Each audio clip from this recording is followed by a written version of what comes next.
കൊള്ളാം, കംസനെ നിഗ്രഹിച്ചുകൊള്ളാം.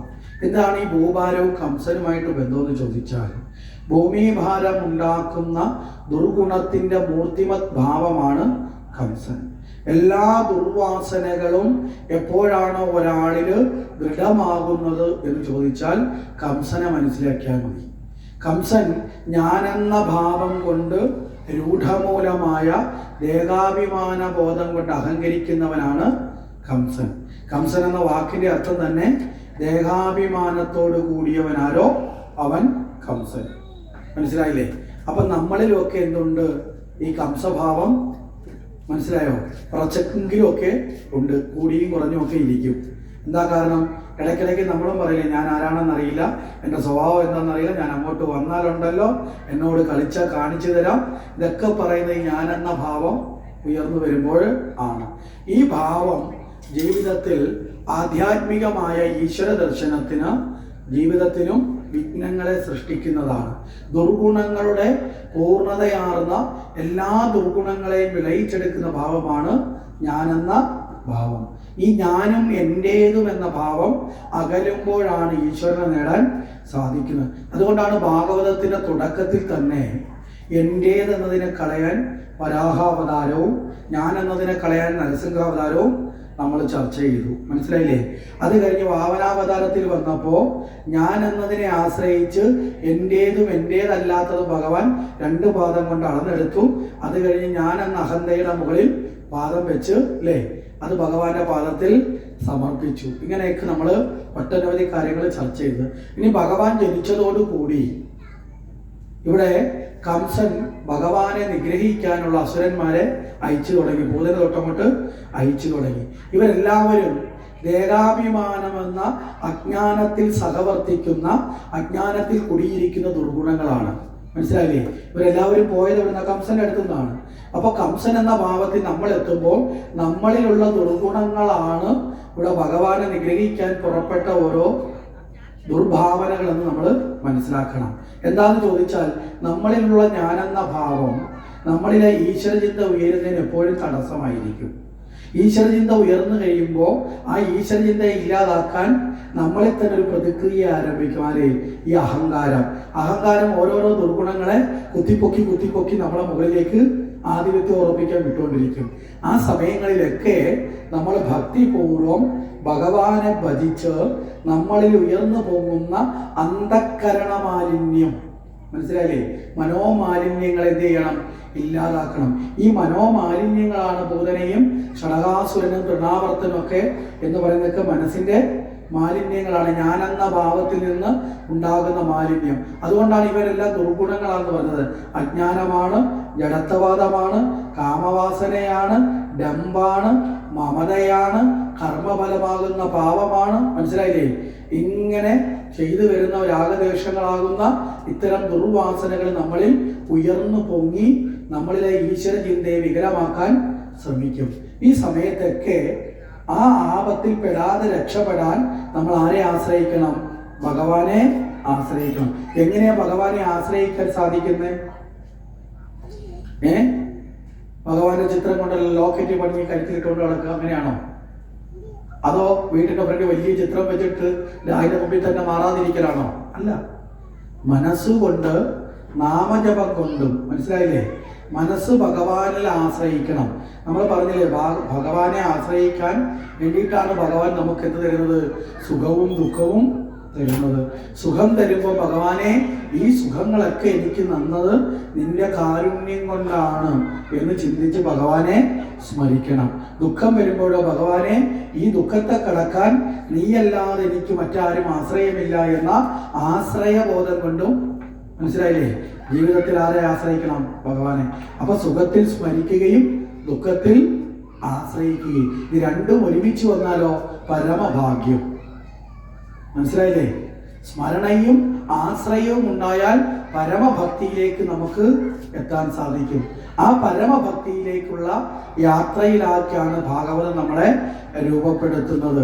അത്തരത്തിൽ നാമജപമാണ് കലിയുഗത്തിൽ ഏറ്റവും പ്രധാനം. എന്താണ്? നാമജപമാണ്. നാമജപത്തേക്കാൾ വലിയ അർച്ചനകളോ പൂജകളോ ഒന്നും തന്നെയില്ല. യാഗങ്ങളെക്കാൾ വലുതാണ് നാമജപം എന്ന് പറയുന്നത്. അതിന് ആശയം മനസ്സിലായില്ലേ? ഭഗവാന്റെ നാമം ജപിക്കുക. അതിൽ നമ്മൾ ഒരിക്കലും എന്ത് വരരുത്? അതിൽ ലജ്ജ തോന്നരുത്. നാണം കൂടാതെ നാമം ജപിക്കണം. നാമിയെ നിത്യം ഓർത്തിടയണം. നാമീ ഉള്ളിൽ നിത്യവും വാഴണം. നാമിയാം ഈശ്വരനെ നേടിടയണം നമ്മൾ. ഈശ്വരന്റെ നാമം ജപിച്ച് ആ നാമിയായ ഈശ്വരനെ ഉള്ളിൽ നിലനിർത്തി ആ ഈശ്വരനെ നേടാൻ പ്രാപ്തമാകണം നമ്മുടെ ജീവിതം എന്ന് നമ്മൾ ഉറപ്പിക്കണം. ഇതാണ് ഭാഗവതത്തിന്റെ അന്തസത്ത നമ്മളെ രൂപപ്പെടുത്തുന്നത്. അപ്പൊ നാമജപത്തിലൂടെയാണ് കലിയുഗത്തിൽ ഈശ്വരാരാധനയുടെ മുഖ്യമായ ഭാവം. മനസ്സിലായില്ലേ? അപ്പൊ ഈ നാമജപം നടത്താൻ ആർക്കെങ്കിലും ഞാൻ ധനികനല്ല, പാമരനാണ് എന്നുള്ള വിഷമമുണ്ടോ? വിഷമത്തിന്റെ ആവശ്യമില്ല. എന്താ കാരണം? ഇവിടെ ഭഗവത് പൂജയ്ക്ക് നാമജപം നടത്താൻ 1 രൂപയുടെ ചെലവ് പോലും ഇല്ല കേട്ടോ. ചിലർ പറയും ഭഗവാന്റെ അനുഗ്രഹമൊക്കെ കിട്ടാൻ, ഭഗവാന്റെ പൂജ നടത്താൻ എനിക്ക് പൈസ ഇല്ലല്ലോ, ഇത്രയും ധനം ഇല്ലാത്തതുകൊണ്ട് ഞാനങ്ങനെ ചെയ്യും, അതുകൊണ്ട് ഭഗവാൻ എന്നെ കഷ്ടപ്പെടുത്താൻ വേണ്ടിയിട്ട് ഇതില്ലേ ദുഃഖിപ്പിക്കാൻ വേണ്ടി അയച്ച ഒന്നുമല്ല. ഭഗവാനെ ഏറ്റവും കൂടുതൽ ആശ്രയിക്കാൻ വേണ്ടി ഭഗവാനെ ഏറ്റവും ഇഷ്ടമുള്ളവർക്കാണ് ഭഗവാൻ ദുഃഖങ്ങൾ തരുന്നത്. മനസ്സിലായില്ലേ? ഭഗവാൻ ഏറ്റവും പ്രിയം നമ്മളോട് തോന്നിയാൽ നമ്മളെ ദുഃഖങ്ങളിലേക്ക് എത്തിക്കും. എന്താ കാരണം? ഭഗവാനെ ആശ്രയിക്കാൻ. അപ്പോൾ നാമം ജപിക്കുന്നതിന് സാമ്പത്തികമായിട്ടുള്ള ചെലവ് വല്ലതും ഉണ്ടോ? ഒരു ചെലവുമില്ല. മനസ്സ് മാത്രം മതി. മനസ്സുണ്ടെങ്കിൽ സമയം ഉണ്ടാവും. ചിലർ പറയും സമയമില്ല എന്നൊക്കെ പറയും. യഥാർത്ഥത്തിൽ സമയമില്ലാത്തതല്ല, കാരണം എന്തില്ലാത്തതാണ്? മനസ്സില്ലാത്തതാണ്. മനസ്സുണ്ടെങ്കിൽ സമയത്തിന്റെ പ്രശ്നമുണ്ടോ? നീ ഭഗവാനെ നാമം ജപിക്കാൻ പ്രത്യേകിച്ച് ഏതെങ്കിലും സമയമുണ്ടോ? ഒന്നുമില്ല. ഏത് ജോലി ചെയ്യുമ്പോഴും ഏത് കർമ്മം ചെയ്യുമ്പോഴും ആരെ നാമം ജപിക്കാം? ഭഗവാന്റെ നാമം ജപിക്കാൻ. ഒരിടത്തും നിഷിദ്ധമല്ല. നമ്മൾ ഹരിനാമകീർത്തനത്തിൽ കാണുന്നുണ്ട്. എന്താ? ഋതുവായ പെണ്ണിനും ഇരപ്പനും ദാഹകനും പതി തന്നെ അഗ്നിയജനം ചെയ്ത ഓസുരനും. പതിവായ ആർക്കും. മനസ്സിലായില്ലേ? ഒരു കാരണം പറഞ്ഞ് നമുക്ക് മുടക്കേണ്ട ആവശ്യമില്ല. രാവിലെ മിറ്റം തൂക്കുമ്പോൾ നാമം ജപിക്കാം, കുളിക്കാൻ പോകുമ്പോൾ നാമം ജപിക്കാം, അരി വെക്കുമ്പോൾ നാമം ജപിക്കാം, വണ്ടി ഓട്ടിച്ചുകൊണ്ട് പോകുമ്പോൾ നാമം ജപിക്കാം. മനസ്സിലായില്ലേ? ഏത് കർമ്മം ചെയ്യുമ്പോഴും ഇനി ഇടയ്ക്കൊക്കെ ജപിക്കാൻ പറ്റില്ല. ഏതെങ്കിലും ഒരു കർമ്മം തുടങ്ങുമ്പോൾ ഭഗവാനെ എന്ന് വിളിച്ചുകൊണ്ട് ആരംഭിക്കാം. ഒരിക്കല് നാരദ മഹർഷി ഭഗവാന്റെ അടുത്ത് നിന്നിട്ട് പറഞ്ഞു, ഭഗവാനെ, ഞാനല്ലേ അങ്ങയുടെ ഏറ്റവും വലിയ ഭക്തൻ. എന്താ കാരണം? എപ്പോഴും ഞാൻ അങ്ങയുടെ നാമം ജപിക്കുന്നില്ലേ എന്ന് പറഞ്ഞു. ഭഗവാൻ പറഞ്ഞു, അത് ശരിയാണ്, പക്ഷെ നീയാണ് ഏറ്റവും വലിയ ഭക്തനെന്ന് പറയാൻ പറ്റില്ല, വേറെ ചിലരൊക്കെയുണ്ട്. ഓ, അങ്ങനെ ഒരാളുണ്ടോ? അതാരാ? എന്നേക്കാൾ കൂടുതൽ നാമം ജപിക്കുന്ന ആള്? അത് നമുക്കൊരു ദിവസം പോകുമ്പോൾ കാണാം എന്നൊക്കെ പറഞ്ഞ് ഭഗവാൻ അങ്ങ് വിട്ടു. ഒരു ദിവസം നാരദരെയും കൂട്ടിയിട്ടൊരു യാത്രയ്ക്ക് പുറപ്പെട്ടു. ചെല്ലുന്നത് ഒരു വലിയ വയലേലകളുടെ അടുത്തൊരു കർഷകരുടെ അടുത്താണ്. അവിടെ എത്തിയിട്ട് നോക്കുമ്പോൾ പറഞ്ഞു, നമുക്ക് ഇയാളെ ഒന്ന് നിരീക്ഷിച്ചാൽ. നാരദ പറഞ്ഞാവാം. രാവിലെ മുതൽ നിരീക്ഷണം തുടങ്ങി. എന്നിട്ട് ഭഗവാൻ പറയാണ്, ഇയാൾ എനിക്ക് ഏറ്റവും പ്രിയപ്പെട്ട ഭക്തനാണ് നാരദ, അതുകൊണ്ട് നാരദൻ അദ്ദേഹത്തെ ഒന്ന് കണ്ടുപിടിച്ചോളാൻ പറഞ്ഞു. നാരദൻ ഇയാൾ എന്ത് ചെയ്താലും എൻ്റെ കൂടെ പോകും. അപ്പൊ ഇയാൾ രാവിലെ എഴുന്നേൽക്കുന്നതിന് മുമ്പേ ചെന്നു. രാവിലെ എഴുന്നേറ്റപ്പോൾ ഇയാൾ കൈകൂപ്പി, ഭഗവാനെ, കൃഷ്ണ, ജീവിതത്തിൽ നന്മയുണ്ടാവണേ, ചെയ്യുന്ന എല്ലാ പ്രവൃത്തികളും നന്നായിരിക്കണേ, നിന്റെ അനുഗ്രഹം എപ്പോഴും ഉണ്ടാവണേ എന്നൊന്ന് പ്രാർത്ഥിച്ചു.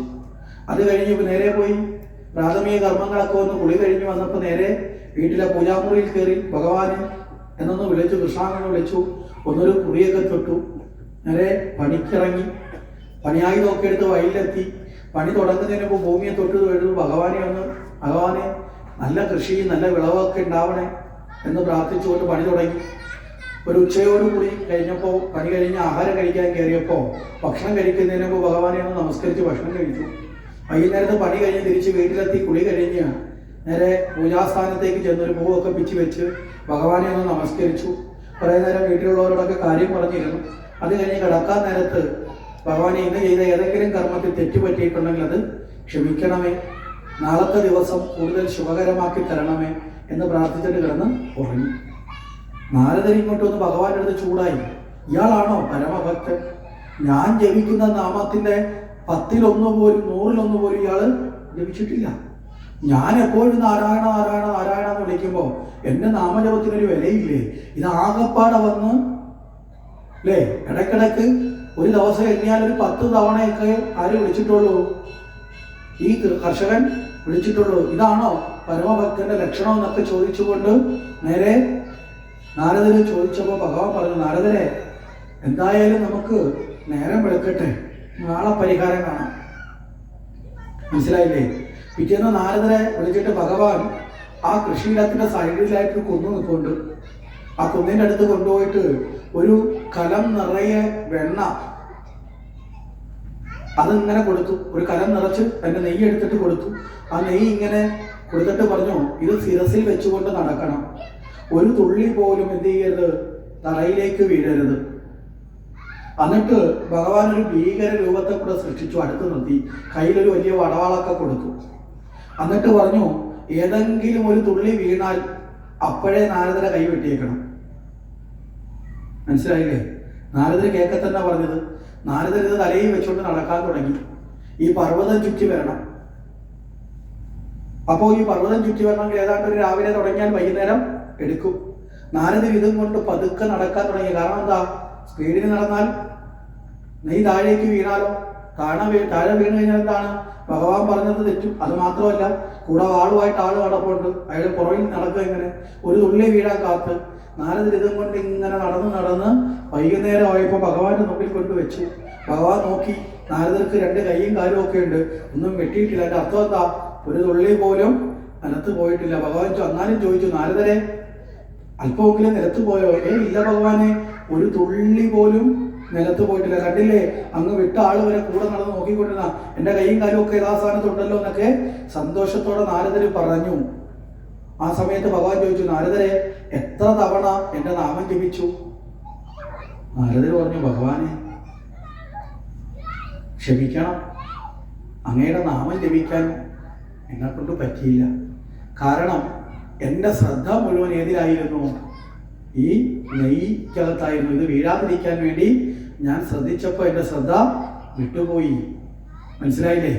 അപ്പോൾ അതുകൊണ്ട് എനിക്ക് നാമം ജപിക്കാൻ സാധിച്ചില്ല എന്ന് പറഞ്ഞു.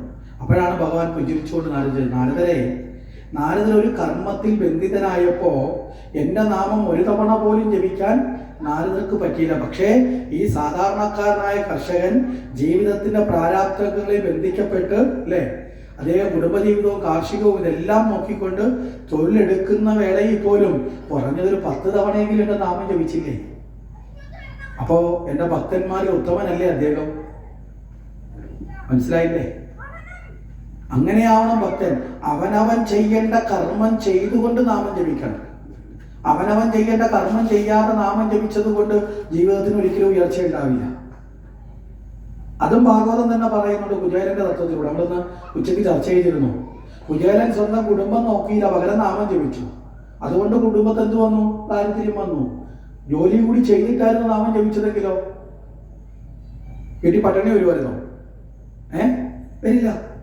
അതുകൊണ്ടാണ് ചിലര് കുചേലനെ കുറിച്ച് പറയുമ്പോൾ ചോദിക്കും, അഗ്നിസാക്ഷിയായി താലി കെട്ടിയൊരു പത്നിയെ ഭിക്ഷദണ്ഡായ ഏക്കുന്നവൻ ഉത്തമ പുരുഷനോ? അങ്ങനെ ഒരു ചോദ്യചിഹ്നമുണ്ട് കുചേലന് നേരെ. അഗ്നിസാക്ഷിയായി താലി കെട്ടിയ പത്നിയെ രക്ഷിക്കുക, സംരക്ഷിക്കുക എന്നത് പുരുഷന്റെ കടമയാണ് അല്ലേ? അതിനുവേണ്ടിയ കർമ്മത്തില് ഗൃഹസ്ഥാശ്രമ കർമ്മം അനുഷ്ഠിക്കുന്ന കാര്യത്തിൽ ആർക്ക് പരാജയം വന്നു? കുചേലന്. പക്ഷേ കുചേലൻ ഉന്നതമായൊരു ആശ്രമവ്യവസ്ഥ പാലിച്ചു. എന്താ? സന്യാസം. നമ്മുടെയൊക്കെ ജീവിതത്തിൽ 4 ആശ്രമവ്യവസ്ഥയുണ്ട്. ഏതൊക്കെയാ?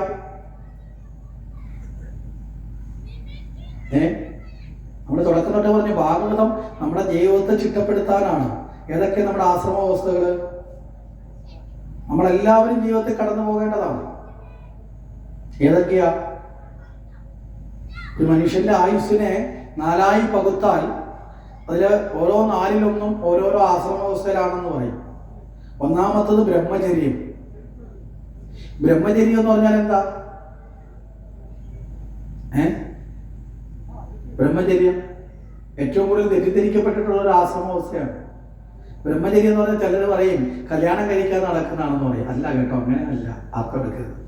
അതിൻ്റെ ഒരു ഭാഗം അങ്ങനെ വേണമെങ്കിൽ പറയാം, പക്ഷെ പൂർണ്ണതലത്തിൽ അതല്ല. ചിലപ്പോൾ നമ്മുടെ നാട്ടിലൊക്കെ ചില ആൾക്കാരെ കുറിച്ച് പറയും, ഓ നോ പോകുന്നുണ്ടല്ലേ, അവൻ ബ്രഹ്മചര്യ, വയസ്സ് 55 ഇപ്പോഴും കല്യാണം കഴിച്ചില്ലെന്നൊക്കെ ചിലർ പറയില്ലേ. പക്ഷെ ജോലി എന്താ? കള്ള് ഷാപ്പിൽ പോയിരുന്ന വെള്ളം അടിക്കില്ല. ബ്രഹ്മചര്യം എന്ന് പറഞ്ഞിട്ട് വല്ല കാര്യമുണ്ടോ? അല്ലെങ്കിൽ തോട്ട് വരുമ്പോൾ ഒരു വീട്ടുകളിയാണ്. മനസ്സിലായില്ലേ? ഇല്ലെങ്കിൽ നാട്ടിൽ കിടന്ന് അക്രമം ഉണ്ടാക്കില്ല, തോന്നിവാസമായിട്ട് നടക്കുന്നവനല്ല ബ്രഹ്മചാരി. അപ്പൊ അതിന്റെ ആശയം മനസ്സിലായില്ലേ? അപ്പൊ കല്യാണം വെച്ചിട്ടല്ല ബ്രഹ്മചര്യത്തെ അളക്കുന്നത്. കല്യാണം കഴിച്ചവരും ബ്രഹ്മചര്യം ദീക്ഷിക്കാറുണ്ട്. ഇപ്പൊ നമ്മൾ ശബരിമലയ്ക്ക് മാലയിട്ടാൽ 41 ദിവസത്തെ വ്രതാനുഷ്ഠാനത്തെ ബ്രഹ്മചര്യം ദീക്ഷിക്കും, ഇല്ലേ? ഇല്ലേ? അപ്പൊ കല്യാണം കഴിഞ്ഞിട്ടും ബ്രഹ്മചര്യം അനുഷ്ഠിക്കാം. കർദമ പ്രജാപതി അവിടെ ദേവഹൂതിയെ വിവാഹം കഴിഞ്ഞ് ദീർഘകാലം വരെ ബ്രഹ്മചര്യത്തിലായിരുന്നു രണ്ടുപേരും മുന്നോട്ട് പോയത്. അതിനുശേഷമാണ് 9 പെൺകുഞ്ഞുങ്ങളും പിന്നെ ഭഗവാനും ജന്മം കൊടുക്കുന്നത്. കപില വാസുദേവനായി കപിലന് ജന്മം കൊടുത്തു കഴിഞ്ഞിട്ട് പിന്നെയും ബ്രഹ്മചര്യം ദീക്ഷിച്ച അദ്ദേഹം ആ ഗൃഹസ്ഥാശ്രമം വിട്ടു പോവുകയും ചെയ്തു. മനസ്സിലായില്ലേ? ഇപ്പൊ ശിവഭഗവാൻ സതീദേവിയെ ആ ദക്ഷയാഗത്തിലൂടെ നഷ്ടപ്പെട്ടതിന് ശേഷം പാർവതി വിവാഹം വരെ ശിവൻ ബ്രഹ്മചര്യ ദീക്ഷിതനാണ്, അല്ലേ? പറഞ്ഞ മനസ്സിലായോ? അപ്പൊ വിവാഹത്തിന്റെ തലമല്ല ബ്രഹ്മചര്യം എന്ന് പറയുന്നതിന്റെ ഏറ്റവും വലിയ അർത്ഥം, ബ്രഹ്മം എന്ന് പറഞ്ഞാൽ ജ്ഞാനം, അറിവിനെ ആചരിച്ച് പഠിച്ച് അറിവ് നേടാനുള്ള കാലമാണ് ബ്രഹ്മചര്യം. മനസ്സിലാവുന്നുണ്ടോ? അതുകൊണ്ടാണ് ജീവിതത്തിന്റെ ആദ്യ ഘട്ടത്തിൽ നമ്മൾ എന്ത് ചെയ്യണം? വിദ്യാഭ്യാസം. ജീവിതകാലം മുഴുവൻ നമുക്ക് മുന്നോട്ട് പോകാൻ നമ്മളെ പ്രാപ്തമാക്കുന്നത്, നമ്മളെ രൂപപ്പെടുത്തുന്നത് എന്താണ്? അറിവാണ്, വിദ്യാഭ്യാസമാണ്. വിദ്യാഭ്യാസം ഇല്ലെങ്കിൽ വേറെ എന്തു ഗുണമുണ്ടെങ്കിലും, വിദ്യാഭ്യാസം എന്ന് പറയുന്നത് ഇന്നത്തെ എ ഗ്രേഡ് കിട്ടുന്ന സർട്ടിഫിക്കറ്റുകളുടെ എണ്ണമല്ല. അത് സ്വാഭാവികമായിട്ട് എന്താ കാണാതെ പഠിച്ചെഴുതി പഠിക്കുന്നവരെ കുറ്റപ്പെടുത്തുന്നതല്ല. വലിയൊരു ശതമാനം ആൾക്കാരും പരീക്ഷയ്ക്ക് വേണ്ടി പഠിച്ച് ആ പരീക്ഷയ്ക്ക് വേണ്ടി അത് എഴുതി പരീക്ഷ കഴിയുമ്പോൾ ഇത് മറന്നു പോകുന്നവരാ. ഇപ്പോഴത്തെ പഠനത്തിന്റെ ഏറ്റവും വലിയൊരു പ്രശ്നം അതാണ്. നിങ്ങൾ കഴിഞ്ഞ ടേണിൽ SLCക്ക് ഫുൾ A+ വാങ്ങിയ ഒരു 10-50 കുട്ടികളെ നിങ്ങൾ ഇപ്പൊ ഈ സമയത്തൊന്ന് വിളിച്ചിരുത്തിയിട്ട്, കാരണം SLC പരീക്ഷയുടെ 8 മാസം കഴിഞ്ഞു, നിങ്ങൾ വീണ്ടും ഇവർക്ക് കഴിഞ്ഞ വർഷത്തെ കുറച്ച് ക്വസ്റ്റ്യൻസ് ഇട്ടിട്ടൊന്ന് പരീക്ഷ എഴുതി നോക്കെ, ഇവരൊരു 50% താഴോട്ട് പോകും. എന്താ കാരണം? ഇവരെ പഠിപ്പിക്കുന്ന അധ്യാപകൻ പഠിപ്പിക്കാൻ എന്തിനാ? മാർച്ച് മാസത്തെ പരീക്ഷയ്ക്ക് വേണ്ടിയിട്ടാണ് എന്ന് പറഞ്ഞിട്ടാണ്. അച്ഛനും അമ്മയും പറയുന്നത് പരീക്ഷയ്ക്ക് വേണ്ടിയിട്ടാണ്. കുട്ടിയും വിചാരിക്കുന്ന എന്തിനാണ്? പരീക്ഷയ്ക്ക് വേണ്ടിയിട്ടാണ്. അപ്പൊ അത് കഴിയുമ്പോഴത്തേക്ക് നമ്മുടെ ഈ തലച്ചോറിനൊരു പ്രത്യേകതയുണ്ട്. നമ്മൾ ഈ മൊബൈലിൽ ഒരു മെസ്സേജ് ഫീഡ് ചെയ്തിട്ട് 7 ദിവസം കഴിയുമ്പോൾ തനിയെ ഓട്ടോമാറ്റിക് ഡിലീറ്റ് എന്ന് കൊടുത്താൽ അത് ഡിലീറ്റ് ആവില്ലേ? മനസ്സിലാവുന്നുണ്ടോ? നമ്മുടെ മൊബൈലിലത്തൊക്കെ വരുന്ന ചില മെസ്സേജുകൾ 24 മണിക്കൂർ കഴിഞ്ഞാൽ തനിയെ ഡിലീറ്റ് ആവുന്നുണ്ട്. അതിന് നമ്മൾ 7 ദിവസം കഴിഞ്ഞാൽ തനിയെ ഡിലീറ്റ് ആവും. 90 ദിവസം നമ്മൾ കൊടുക്കുന്ന കാലയളവ് അനുസരിച്ച് ഡിലീറ്റ് ആവും.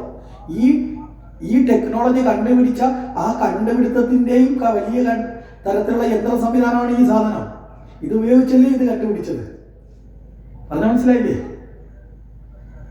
അപ്പൊ അതേ കണക്കുള്ള ഒരു സൂപ്പർ പവർ ഓഫ് കമ്പ്യൂട്ടറാണ് നമ്മുടെ തലച്ചോറ്. അവിടെ നമ്മൾ മാർച്ച് മാസത്തേക്ക് വേണ്ടിയിട്ടാണെന്ന ബോധത്തോടെ പഠിച്ചാൽ മാർച്ച് മാസം കഴിയുമ്പോൾ അത് മറന്നുപോകും. നിങ്ങൾക്ക് സംശയമുണ്ട്, നിങ്ങളെ വീട്ടിലെ കുട്ടികളെടുത്ത് പരീക്ഷിച്ച് നോക്കുക. കഴിഞ്ഞ ടേണിൽ പഠിച്ച ഏതെങ്കിലും ഒരു പാഠഭാഗം ഈ വർഷം ചോദിച്ചു നോക്കെ, അവർ പറയോ മറന്നുപോയി. അങ്ങനെയല്ല പഠിക്കേണ്ടത്, ജീവിതകാലത്തേക്കുള്ളതെന്നുള്ള നിലയിൽ പഠിക്കണം. മനസ്സിലായില്ലേ? അപ്പൊ ആ സർട്ടിഫിക്കറ്റിന്റെ പഠനത്തെ കുറിച്ച് മാത്രമല്ല പറയുന്നത്, ജീവിക്കാൻ ആവശ്യമായ എല്ലാവിധമായ അറിവുകളും ജീവിതത്തിന്റെ ആരംഭ ദശയിൽ നേടണം. കാരണം എന്താ? അതുകൊണ്ടാണ് ആ വ്യക്തിയുടെ ജീവിതം രൂപപ്പെടുന്നത്. ഗുരുത്വമുണ്ടെങ്കിലേ ഇരുത്തമുണ്ടാവൂ, ഇരുത്തമുണ്ടെങ്കിലേ പൊരുത്തമുണ്ടാവൂ, പൊരുത്തമുണ്ടെങ്കിലേ വിജയമുണ്ടാവൂ എന്നൊരു ചൊല്ലുണ്ട്. ഗുരുത്വം എന്ന് പറഞ്ഞാൽ എന്താ? അറിവ്, ജ്ഞാനം. അറിവുണ്ടെങ്കിലേ ഇരുത്തമുണ്ടാവൂ. ഇരുത്തം എന്ന് പറഞ്ഞാൽ എന്താ? കസേരയിൽ ഇരിക്കലോ കൊരണ്ടയിൽ ഇരിക്കലോ പായിൽ ഇരിക്കലോ ആണോ? ഇരുത്തം എന്ന് പറഞ്ഞാൽ പക്വത. നമ്മൾ പറയില്ലേ അയാൾക്കൊരു പക്വതയുണ്ട്, ഒരു ഇരുത്തം വന്ന ആളാണ് പറയാറില്ലേ? സ്വഭാവം ഒരു ഇരുത്തം വന്ന, അതുകൊണ്ടാണ് ആ ജീവിതം മുന്നോട്ട് പോകണേ. കാര്യം ഒരു പക്വത ഉണ്ടാവണം. പക്വത ഉണ്ടെങ്കിൽ മാത്രമേ എന്തുണ്ടാവുള്ളൂ? പൊരുത്തമുണ്ടാവത്തുള്ളൂ, അല്ലേ? പക്വത ഇല്ലാത്തവരെ ഒരുമിച്ച് ചേർന്ന് നോക്കട്ടെ, അവിടെ അടിയും വിഴക്കുമായിരിക്കും. അപ്പൊ പക്വത ഉണ്ടാവണം, ആ പൊരുത്തമുണ്ടാവണം. പൊരുത്തമുണ്ടെങ്കിൽ മാത്രമേ എന്തുണ്ടാവുള്ളൂ? ജീവിതത്തിൽ വിജയം ഉണ്ടാവുകയുള്ളൂ. അപ്പൊ അതിനാവശ്യമായ ജ്ഞാനം നേടുന്ന ഘട്ടമാണ് ബ്രഹ്മചര്യം. അതാണ് ആദ്യത്തെ ഘട്ടം എന്ന് പറയുന്നത്. രണ്ടാമത്തെ ഘട്ടം എന്താ?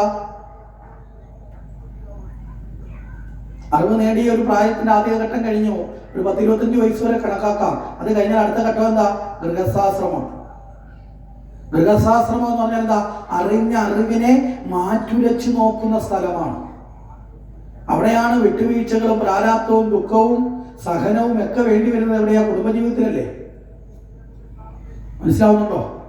അവിടെയാണ് നമ്മൾ പഠിച്ചതും അറിഞ്ഞതുമായ അറിവ് കൊണ്ട് നമ്മൾ ജീവിതത്തിൽ പ്രാക്ടിക്കലായിട്ട് ചെയ്ത് ആ ജീവിതത്തെ സ്ഫുടം ചെയ്ത് മാതൃകയാക്കി കാണിക്കേണ്ട, ധർമ്മം ആചരിച്ച് കാണിക്കേണ്ട ഒരു പ്രധാന ഭാഗം എവിടെയാ?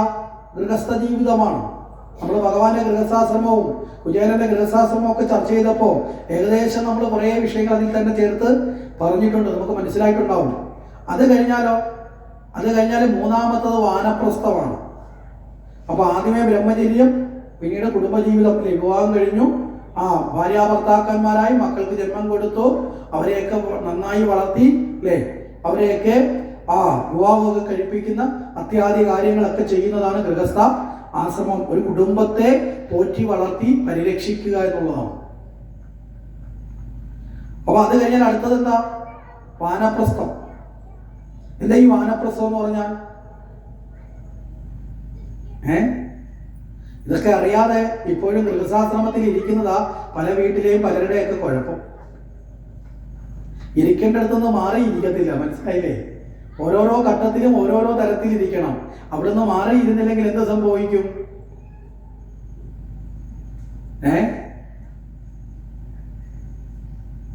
ശരിയായ രൂപപ്പെടലില്ലാതെ പോകും. വാനപ്രസ്ഥം എന്ന് പറഞ്ഞാൽ എന്താ? നമ്മൾ വിചാരിക്കും വനത്തിൽ പോകലാണെന്നല്ല. വനത്തിൽ പോകണമെന്നൊക്കെ പണ്ട് കാലത്ത് പോയിക്കോട്ടെ, ഇപ്പൊ വനത്തിൽ പോകലെന്നുള്ളതല്ല. വാനപ്രസ്ഥം എന്ന് പറഞ്ഞാൽ എൻ്റേതെന്ന ഭാവത്തിൽ നിന്നൊക്കെ കുറച്ചൊന്ന് പുറകോട്ടിറങ്ങി എല്ലാത്തിൻ്റെയും കൺട്രോള് ഞാനാണെന്നുള്ള അഹങ്കാരമൊക്കെ വെടിഞ്ഞ്, മനസ്സിലായില്ലേ? കുടുംബത്തിൻ്റെ ദൗത്യങ്ങളും കടമകളും മക്കളെയും മരുമക്കളെയൊക്കെ ഏൽപ്പിച്ച് അതിൻ്റെയൊക്കെ പിടുത്തം ഒന്ന് വിട്ട് ഒന്ന് ഫ്രീ ആവുക. എപ്പോഴാണ് ഈ വാനപ്രസ്ഥം ആരംഭിക്കേണ്ടത്? മകന്റെ അല്ലെങ്കിൽ മകളുടെ മകനെ, ആദ്യത്തെ പുത്രനെ കണ്ടാൽ. കാരണം അതോടുകൂടി നമ്മൾ മുത്തശ്ശനായി മാറും, മനസ്സിലായില്ലേ? മകളുടെയോ മകന്റെയോ മകനെ കണ്ടു കഴിഞ്ഞാൽ ആരായി മാറി? മുത്തശ്ശനോ മുത്തശ്ശിയായി മാറി. അപ്പൊ ആ മുത്തശ്ശനോ മുത്തശ്ശിയോ ആയി കഴിഞ്ഞാൽ നമ്മുടെ മക്കൾ മാതാപിതാക്കളായി, ഇല്ലേ? അതിന്റെ അർത്ഥം അതല്ലേ? അപ്പൊ എന്ത് ചെയ്യണം? ഗൃഹഭാരങ്ങളും അതിന്റെ ഉത്തരവാദിത്തങ്ങളും അതിന്റെ നോട്ടവും അവരെ കയ്യിലോട്ട് അങ്ങോട്ടങ്ങ് ഏൽപ്പിക്കണം. പിന്നെ അലുമാരിയുടെ താക്കോൽ ഇടി കുത്തിക്കൊണ്ട് നടക്കരുത്. എല്ലാത്തിനകത്തും കണക്ക് നോക്കാൻ അളവ് പോലുമായിട്ട് നടക്കരുത്. എല്ലാത്തിലും പോയി ടേപ്പ് പിടിക്കരുത്. അങ്ങനെ പിടിക്കാൻ പോകുമ്പോഴാണ് മരുമക്കൾക്ക് ഇഷ്ടപ്പെടാതെ വരും, മക്കൾക്ക് ഇഷ്ടപ്പെടാതെ വരും. അവർ തിരിഞ്ഞ് ഇന്ന് എന്തെങ്കിലും പറയും. അങ്ങനെ നെഞ്ചു തിരിച്ചിട്ട് വല്ല കാര്യമുണ്ടോ? മനസ്സിലായില്ലേ? അവർ ബലം പ്രയോഗിച്ച് മേടിക്കുന്നതിനേക്കാൾ മുമ്പ് എന്ത് ചെയ്യണം? സ്വയം ഒഴിഞ്ഞു കൊടുത്താൽ അവർക്ക് നമ്മളോടുള്ള സ്നേഹം കൂടും. നല്ല ജീവിതത്തിന്റെ പദ്ധതിയാണ് നമ്മുടെ സംസ്കാരം, മനസ്സിലായില്ലേ? നമ്മുടെ മക്കൾ മാതാപിതാക്കളായി കഴിഞ്ഞാൽ അവരെ ഇങ്ങോട്ട് വിളിച്ചിരുത്തിയിട്ട് പറയണം, മക്കളെ, നിങ്ങൾ മാതാപിതാക്കളായി, ഇനിയൊരു കുടുംബത്തിന്റെ ജീവിതത്തിന്റെ ഉത്തരവാദിത്തങ്ങൾ മനസ്സിലാക്കി അത് നിർവഹിക്കേണ്ടാനുള്ള പ്രാപ്തി നിങ്ങൾക്കായി. അതുവരെയാണ് ഞാനിതൊക്കെ സൂക്ഷിച്ചത്. ഇനി ഇതൊക്കെ നോക്കേണ്ടത് കിട്ടുന്ന ശമ്പളവും ധനവും പണപ്പെട്ടിയുടെ താക്കോലും, മനസ്സിലായില്ലേ, ആധാരവും, ഇതെല്ലാം ഇനി നോക്കേണ്ടതാരാ? നിങ്ങളാണ്. അതുകൊണ്ട് ഇത് നിങ്ങൾക്ക് ഇരിക്കട്ടെ എന്ന് പറഞ്ഞ് അവരെ കയ്യിലേക്ക് ഈ താക്കോലൊക്കെ കൊടുത്ത് അവരെ തലയുടെ അങ്ങോളിൽ കൈവച്ചൊന്ന് അനുഗ്രഹിച്ച് നന്നായി ജീവിച്ച് നിങ്ങൾ കാണിക്കണം. എൻ്റെ സഹായം എന്തെങ്കിലും വേണമെങ്കിൽ ചോദിച്ചാൽ എൻ്റെ അനുഭവം കൊണ്ട് ഞാനത് പറഞ്ഞുതരാം എന്ന് പറഞ്ഞാൽ അവർ പറയും, ഇത് അമ്മായിയമ്മയല്ല, ഇത് അമ്മയാണ്, ഇത് അമ്മായിയപ്പനല്ല, ഇത് അച്ഛനാണെന്ന് പറയും. ഇതൊന്നും കൊടുക്കാതെ ഇതെല്ലാം എൻ്റെ വകയാ, കണ്ടെടുത്തുനിന്ന് കയറി വന്ന് നിനക്കിതൊന്നും എടുക്കാൻ അവകാശമില്ല എന്ന് പറഞ്ഞുകൊണ്ട് ശൂലവും കൊണ്ട് കുത്താൻ നടന്നാലോ? നമ്മൾ നടക്കുന്ന വഴി ചിലപ്പോൾ വെളിച്ചെണ്ണയൊക്കെ ഒഴിക്കും, മനസ്സിലായില്ലേ? ഇതൊക്കെ ഉണ്ടാകുന്നത് എവിടെയാ? വിട്ടുകൊടുക്കാൻ മനസ്സിലാത്തതാ. അപ്പൊ അത് വിട്ടുകൊടുക്കും. അത് കഴിഞ്ഞിട്ട് എന്ത് ചെയ്യണം?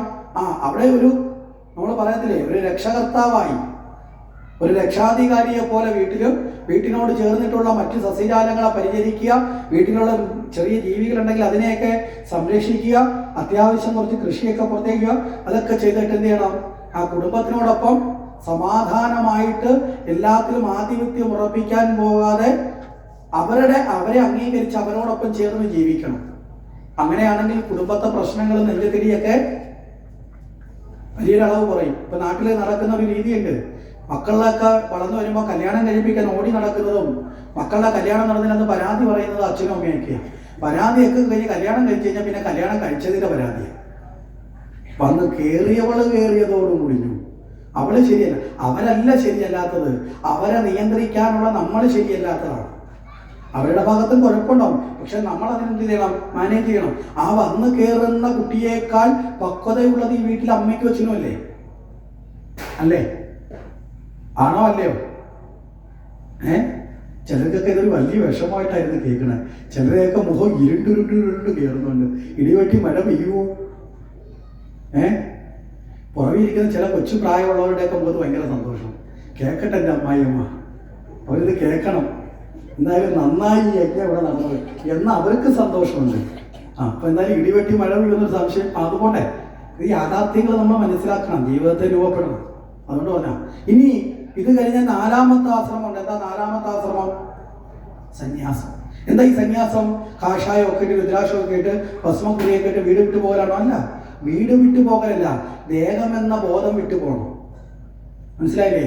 ഞാൻ എന്നത് സർവ്വത് വിട്ടേക്കണം. ഈ സന്യാസത്തിന്റെ പ്രായമൊക്കെ എത്തുമ്പോഴത്തേക്ക് ഏതാണ്ട് അവസാന ഘട്ടമാവും. അപ്പോഴത്തേക്ക് ഏതാണ്ട് കൊച്ചുമക്കൾ വളർന്ന് കല്യാണപ്രായം എത്തും.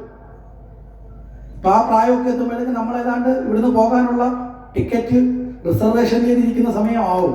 ഒരു പ്രായത്തിന്റെ തരത്തിൽ പറഞ്ഞാൽ അങ്ങനെയൊന്നുമില്ല. ഇപ്പൊ ടിക്കറ്റ് എപ്പോൾ വേണമെങ്കിലും കിട്ടും. കാര്യം വണ്ടി ഇപ്പോൾ ഒരുപാടാണ്, പണ്ടത്തെ കണക്കല്ല. ഇപ്പോൾ വണ്ടികൾക്ക് ഒരു ക്ഷാമമില്ല. പുതിയ വണ്ടികൾ സർക്കാർ ഇറക്കുന്നതിനേക്കാൾ കൂടുതൽ ദൈവം ഇറക്കുന്നുണ്ട് തിരിച്ചു കൊണ്ടുപോകാൻ, ഇല്ലേ? കാരണങ്ങൾ പലതാന്നേ ഉള്ളൂ. ആത്മഹത്യയാവാം, ആക്സിഡന്റ് ആവാം, കൂട്ടിയിടിയാവാം. മനസ്സിലാവുന്നുണ്ടോ? പലതരത്തിലാണ്. രോഗങ്ങളാവാം, അതൊക്കെ ഉള്ളൂ. വണ്ടി ഇപ്പോൾ ആവശ്യം പോലെ ഉണ്ട്. അതുകൊണ്ട് ആരും വിഷമിക്കണ്ട. നമുക്ക് പോലെ വണ്ടി കിട്ടത്തില്ലെന്നുള്ള വിഷമാർക്കും ഉണ്ടോ? അതുണ്ടെങ്കിൽ ഇവിടെ നിന്ന് പ്രാർത്ഥിച്ചാൽ മതി, പെട്ടെന്ന് കിട്ടും. അപ്പോ ഇതെല്ലാവർക്കും ലഭ്യവുമാണ്. അപ്പൊ നമ്മൾ എന്ത് ചെയ്യുക? ഇവിടെ ആ ഒരു അവസാന ഘട്ടത്തിലേക്ക് എത്തുമ്പോൾ പൊതുവിൽ കാണാം, പ്രായമാവുമ്പോൾ സാധാരണഗതിയിൽ പറയും, പ്രായം ചെല്ലുന്നവർക്ക് ഈ പൂച്ചയുടെ സ്വഭാവം വരും. അടുത്തിരിക്കുന്ന അമ്മൂമ്മയുടെ മുഖത്തോട്ട് നോക്കുമ്പോൾ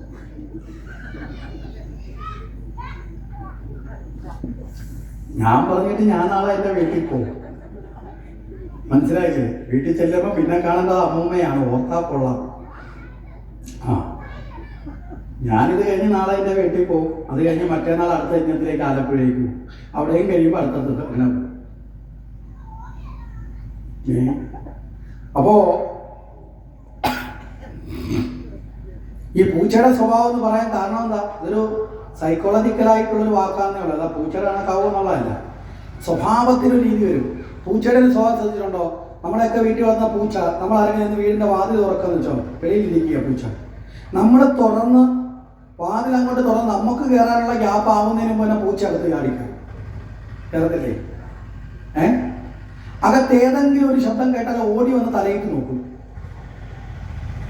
ചെറിയൊരു ശബ്ദം കേട്ടാൽ എവിടെ ഇരുന്നാലും ഓടി വന്നത് ചെയ്യും, തലയിട്ട് ഒരു ഒളിഞ്ഞു നോട്ടമുണ്ട്. പിന്നെയോ ചെറിയ ശബ്ദം കേട്ടിട്ട് വന്നിരുന്നിട്ട് ഒരു കാര്യമില്ലെങ്കിൽ അവിടെ നിന്ന് ഒഴുകിക്കൊണ്ടിരിക്കും. ഇത് പ്രായം ചെല്ലുന്നവർക്കുണ്ടാകുന്നൊരു പ്രശ്നമാണ്. വീട്ടിലുള്ള എല്ലാത്തിലും പോയി തലയിടും. മനസ്സിലായില്ലേ? വീട്ടിലെ മോൻ കൊച്ചുമോനെ വഴക്ക് പറഞ്ഞാൽ അതിനും പോയി തലയിടും. എന്തിനാടാ? ഭാര്യയും ഭർത്താവുമായിട്ട് സംസാരിച്ചുകൊണ്ടിരുന്നാൽ അതിൻ്റെ ഇടയിൽ കൂടെ പോയിട്ട് എന്ത് ചെയ്യും? അവിടെയും പോയിട്ട് മുറിവ് കൊടുക്കും. അവസാനം എല്ലായിടത്തും ഒരു ബുദ്ധിമുട്ടുണ്ടാവുമ്പോൾ പൂച്ച ആട്ടി ഓട്ടിക്കുന്ന കണക്ക് സ്വന്തം മക്കളും കൊച്ചുമക്കളും ഈ അമ്മയ്ക്കും അമ്മൂമ്മയ്ക്കും ഒരു പരിപാടിയില്ലേ, ഒരു പണിയില്ലേ, വെറുതെ കിടക്കാന്ന് പറഞ്ഞ് അവര്, മനസ്സിലാവുന്നുണ്ടോ? ഇങ്ങനെ പ്രതികരിക്കേണ്ടി വരുന്ന ഈ പൂച്ചയുടെ സ്വഭാവം കയ്യിലുള്ളത് കൊണ്ടാണ്. ഈ പൂച്ചയുടെ സ്വഭാവം കളഞ്ഞു നോക്കേ, നമ്മളെ ഏറ്റവും കൂടുതൽ ഇഷ്ടമായിരിക്കും അവർക്ക്.